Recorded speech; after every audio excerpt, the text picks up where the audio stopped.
What's up everybody, it's your boy Proftrof and we're back again with another Warhammer 40k video. Jesus fucking, I got Nurgle in me, brother. I got fucking Nurgle in me. Anyway, this is all the times the Primarchs fought each other in Warhammer 40k by Mage Kill.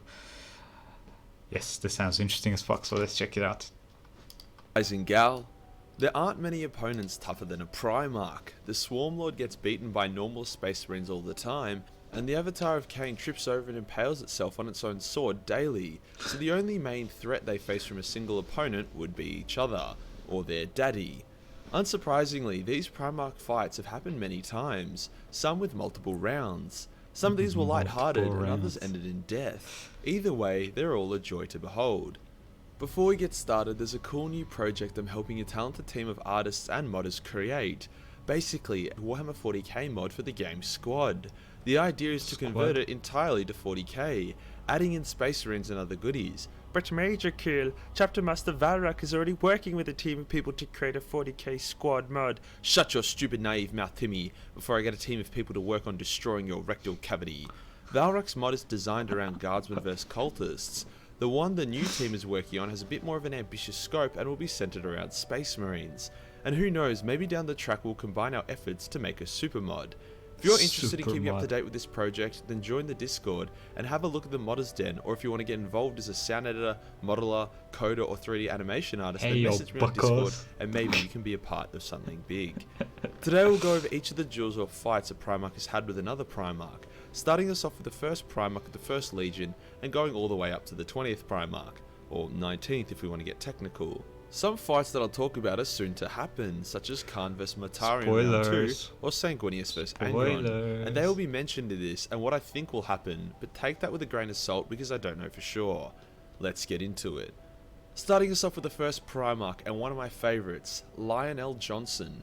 Some Primarchs were built for duels and some were not. The Lion was a knight and arguably the greatest swordsman out of all the Primarchs, so it is a bit of a shame that he only ends up fighting one other Primarch, Conrad Curze. The Lion fought Conrad 4 times, however I would really only count 2 of them as genuine fights. The first is when Conrad tries to convince the Lion to join Horus, but does a bad job of it. The Lion then punches Conrad, who lunges at the Lion and begins choking him to death. The Lion is saved when one of his Dark Angels impales Conrad like a shish kebab. The second fight was a lot more balanced and the Lion ruined Conrad. See, Conrad was a psychopath and didn't really train proper techniques. More or less just lashing out wildly and then heavily relying on his ability to see the future to win. This made him deadly for sure, but let's say I'm a paraplegic who can see the future, and you put me in the cage against Dwayne "The Rock" Johnson to a fight to the death. Even if I can see every possible future to the fight, I would still get absolutely raped no matter what. The Lion was such a good swordsman that he was able to change his attacks mid-swing subconsciously, which would change the future, hence completely mess with Conrad's ability to see it. The third fight was Guilliman and the Lion vs Conrad. Now if the Lion can beat Conrad in 1v1, surely a 2v1 would be easy. However, Guilliman is not the best fighter, hence the Lion spent most of the time making sure Conrad wasn't able to land a death blow on his brother. That fight ended when Conrad detonated explosives in the building they were in and used that to escape. I would call him a bitch here, but a 2v1 Primarch fight doesn't sound very fun for the one. The final fight was similar to the second one, where the Lion once again showed off his legendary swordsman skills, as well as his love of the character Bane from Batman, and he then broke Conrad, aka Space Batman's spine, over his knee, Bane style. I would easily say that the Lion is one of, if not the greatest duelists out of the Primarchs, bar maybe Sanguinius, and the fact that he was able to clap Okay, did he die? Did he kill him with that spine breaker? Because in 40k, it's like they have 5 cards, they have 15 spines, 20 brains. I don't know. Is that a dead blow to a Primarch? Probably not. A Primarch who can see the future twice in fair combat is a testament to that. The second Primarch is dead, so we'll skip them obviously. The third Primarch is Fulgrim, who thinks they are the best at combat as a Primarch, but in reality they are only really the best at sucking demon cock. Now Fulgrim has got an impressive record, but does that make him any good? Let's see. His first Primarch fight was a random brawl with Ferris which he won, but can't really be claimed as the explosion of Fulgrim's sword knocked Ferris out. The second fight is a bit more claimable but iffy. Ferris and Fulgrim fought each other to the death on Istvan. It was a pretty intense battle and was more or less evenly matched. Fulgrim smashed Ferris's face as Ferris cut open Fulgrim's stomach. Ferris then charged in for the kill, but then Fulgrim's demonic layer blade sprung into action, gave Fulgrim extra strength and allowed him to overpower Ferris, who was considered one of the strongest Primarchs, before cutting his head off. So yes, Fulgrim did win that fight, but it wasn't exactly fair. Fulgrim was never the strongest Primarch, not even close, so for him to gain Slaanesh hacks and then overpower Ferris is a bit rough.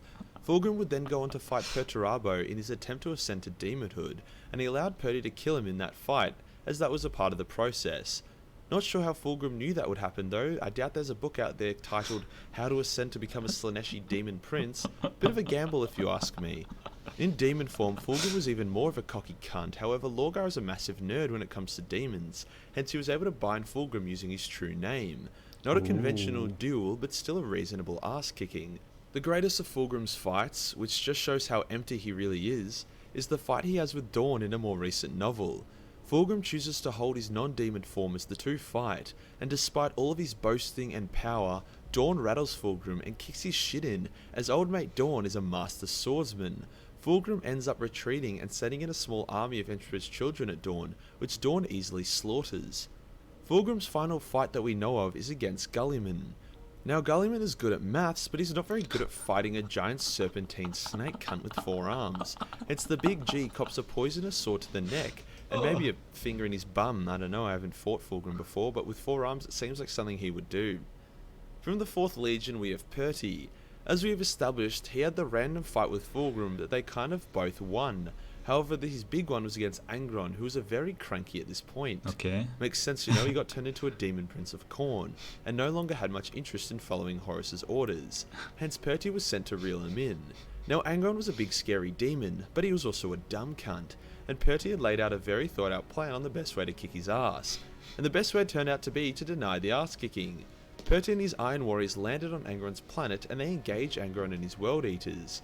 Angron was fed by slaughter and passionate violence, so the Iron Warriors instead suppressed the World Eaters, sniped them, split them up, and denied them their glorious melee combat. Perty then long-range bombarded Angron before allowing Angron to attack him. Perty played defensively long enough for Angron's power to deplete.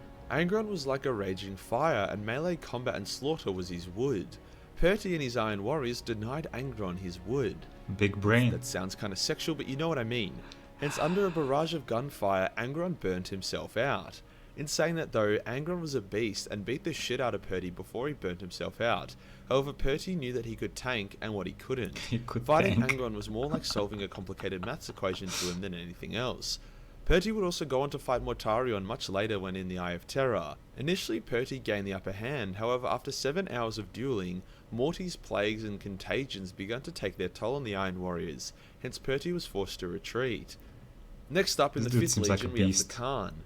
Now it's hinted that the Khan will fight both Mortarion and Fulgrim in the final siege of Terrabooks and survive. Hey, okay. Your boy back. Had a huge fucking interruption. My bad. Okay, we're back. Both fights, as he once delivered one of the sickest burns. I fucked up some shit. One second.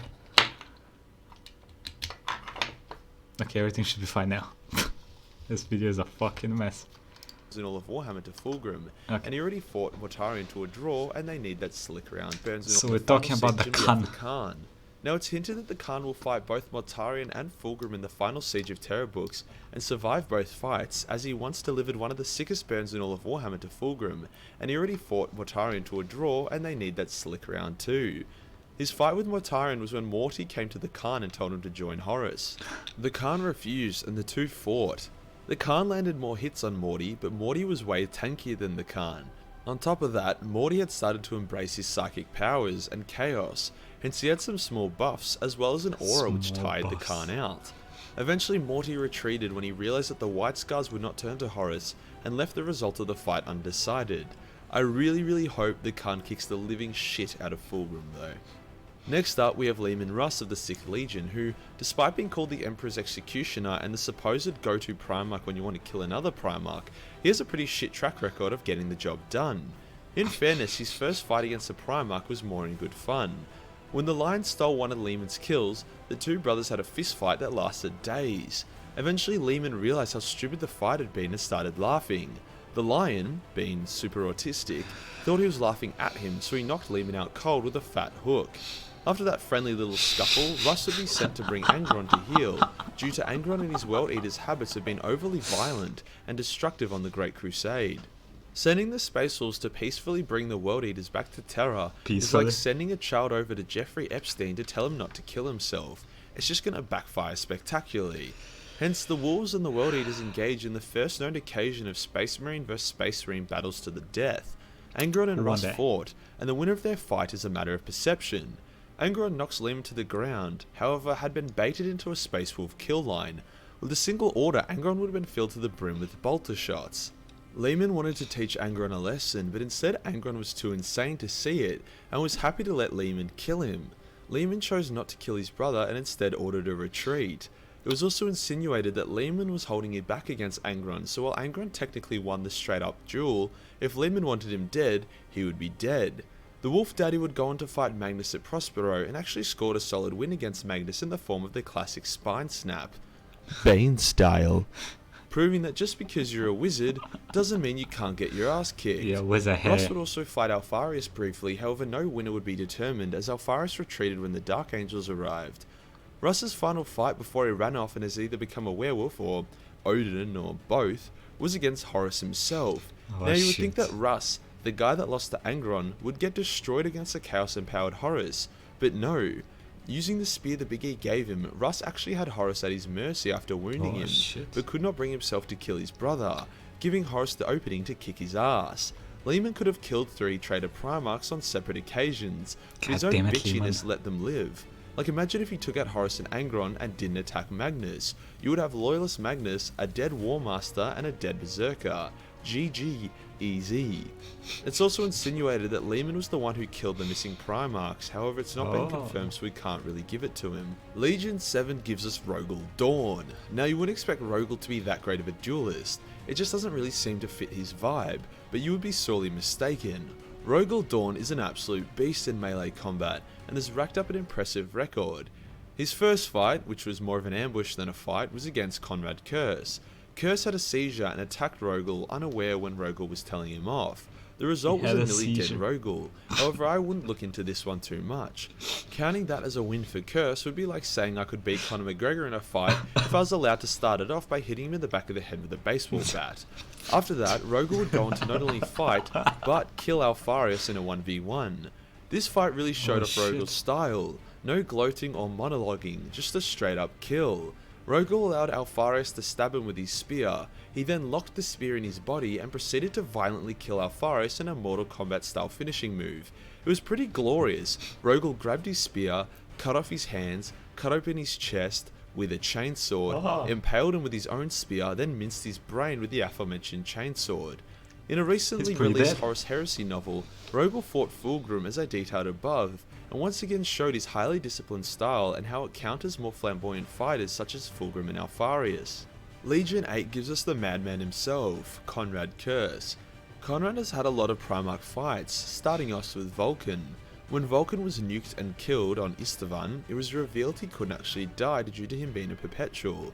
This frustrated Conrad, who spent months killing Vulcan in every single way imaginable, just for Vulcan to regenerate and keep living. Conrad realized he couldn't destroy Vulcan's body, but maybe he could destroy his spirit, so he put him into a maze which contained Vulcan's hammer. The maze was built by Perturabo and was considered unsolvable. Well, Vulcan is actually one of the smartest Primarchs and can build cooler shit than Perturabo, hence he solved it and found his hammer, delivering the famous, "It's also a hammer" line to Conrad when Conrad mocks Vulcan about the teleportation device implanted in his hammer being useless there. Vulcan then beats Conrad to a pulp with said hammer and leaves him alive out of pity. Conrad really survives using his pity card quite a few times. After that, as we discussed, he had numerous fights with the Lion. Why do they pity him? He's a cunt. No? Which while they both scored their own wins, it's obvious that a fair fight gives it to the Lion. Curze would encounter Vulcan once again later down the track, however by this point Vulcan was insane, hence Curze beat him easily. After that, Curze would face Sanguinius and have a very interesting fight. Curze was equipped with his weapons and armor, and all Sang he had was his ceremonial sword and his robes.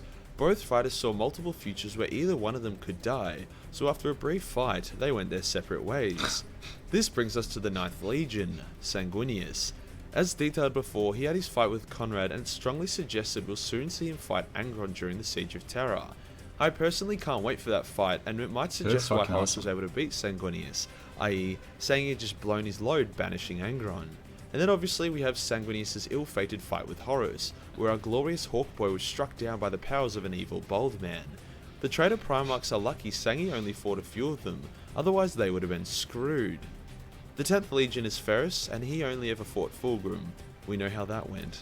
The 11th Primarch is dead, and we know nothing about them. Primarch number 12 gives us Angron. We've already covered his fights against Russ and Perty, but did you know he also fought against Guilliman? That's right, just before his ascension to a demon prince, Angron interrupted Guilliman's fight with Lorgar to battle the Big G. Angron was not able to finish the fight before he had a hectic aneurysm and became a demon prince, at which point Guilliman noped the fuck out of there, however it looked to be going his way. This isn't entirely fair though, as at this point Guilliman was seriously wounded with his fight with Lorgar, and Angron was fresh.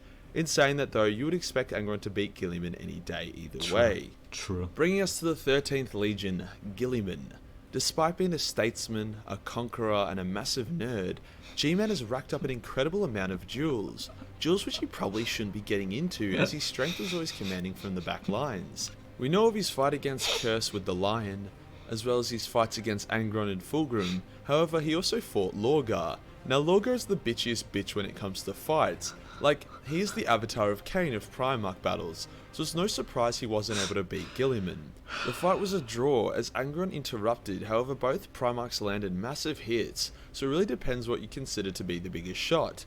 G-Man got hit in the face with Lorgar's mace and it tore his face off, however he landed a huge uppercut to Lorgar's chest which shattered his ribs and sternum. You be the judge. There's also a weird bit of lore which talks about Guilliman fighting and killing Alfarius, which doesn't really make sense as it's confirmed that Dorn killed him. The leading theory is that Alfarius has a special Primarch ability, which allows him to transfer some of his power to a Space Marine for a temporary amount of time, making them nearly Primarch tier. It seems that Guilliman killed one of these empowered Marines, and everyone thought it was Alfarius. Guilliman has been busy since then as he was brought back to life by his Eldar waifu and mechanical hentai monster buddy, already fighting Magnus and Mortarion, waifu and mechanics. Guilliman has been busy since then as he was brought back to life by his Eldar waifu and mechanical hentai monster buddy. I need an explanation. What the fuck? Already fighting Magnus and Mortarion. Now Magnus is very powerful and Guilliman is kind of not, hence Magnus kicked G-Man's ass. Despite that however, the Big G still landed some impressive shots and was able to survive long enough for the Sisters of Silence to arrive, allowing him to banish Magnus back to the warp. His fight against Mortarion was a bit of a draw, however G-Man got trapped. Before Mortarion could do anything about that though, the Emperor manifested for a little bit, sorted it out, and Mortarion buggered off. Speaking of the devil, we have Mortarion now as the 14th Primarch. Morty fought the Khan, Perty then G-Man in battles we've already covered. The 15th Legion gives us Magnus, who is the same as Morty, we've already covered their fights against Russ and Guilliman. Primarch 16 is the arch bold cunt Horus. We've already covered Horus's fight against Russ and Sanguinius, but what about his fight against the Emperor? Horus beat the crap out of the Emperor pretty easily, however we know this is due to the Emperor holding back. As soon as the Emperor realised that Horus was a bitch that needed to be clapped, he instantly one-shot him and wiped him from existence. Epic. Jesus.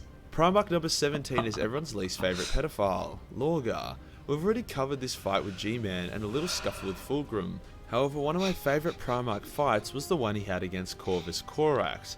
Did I like it because it was evenly balanced and hectic? No. Corvus destroyed Lorgar and more or less disemboweled him. Lorgar only survived due to Conrad's intervention. I liked it because it really displayed the might of Corvus, who is currently one of, if not the most powerful Primarchs, due to him ascending into a demon despite not accepting chaos. A loyalist demon Primarch. Lorgar and Corax would go on to have a rematch, How and does once that again, work? despite Lorgar now being a demon prince, Corax would shit on him and scare him back into his tower, where he has remained for thousands of years. Demon Raven, baby. Number 18 is Vulcan. Vulcan I love this boy. lives! Probably one of my Both favorite. of Vulcan's Primarch Primarchs. fights have been with Curze, which have been covered. And to be honest, it's a bit of a shame we didn't get to see Vulcan fight Primarchs I more. love this dude. Perhaps we'll get to see him banish one or two of them in the upcoming Siege of Terra novels, I hope so. as Vulcan was described as the strongest Primarch, and ruined Curze the first time despite being tortured for months and being unarmoured.